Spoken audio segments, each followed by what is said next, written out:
The Atlanta City Council says enough is enough as it works to put pressure on the owners of rundown apartment complexes. 11 Alive's Joe Ripley joining us live tonight from Atlanta City Hall. Joe, you say this is all part of a renewed effort to fight blight. That's right, Jennifer. Last week we told you about a home that was run down, and well, the city took action over the weekend. Then, if you'll remember, last year the city passed a blight tax, and now, just within the last few moments, we learned that Atlanta City Council has passed now 2 more measures aimed at tackling blight. The city of Atlanta plans to take a bludgeon to blight. City Councilman Byron Amos sponsored 2 resolutions aimed at addressing multifamily housing in disrepair. This is actually the next step in the war on blight. How do we remedy blight in the community? But more importantly, how do we develop and return affordable housing to the community? The first resolution addresses Magnolia Park and Azalea Gardens, both on the west side of town. The second allows for the city to acquire properties left in poor condition for at least 10 years and redevelop them into affordable housing.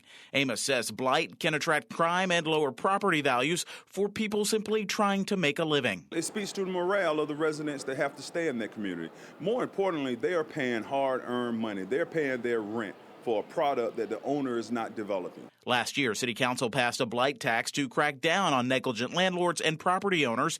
Amos says multiple cases are in court right now. City Councilman Antonio Lewis says while some property owners might have concerns over government control, the city should play a role in quality of life decisions. We're a city that's open for business. We're not here for a takeover. I think that's not what we're trying to do at all. We don't have to displace people to get what we want. In years past, residents have been evicted from blighted properties.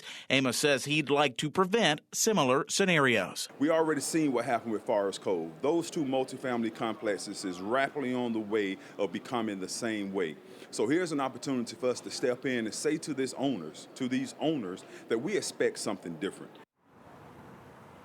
And tonight, Councilman Amos says he and the city plan to work with nonprofit redevelopers as well as the city's own redevelopment organization to repair these rundown homes, multifamily environments as well, and convert those into affordable housing.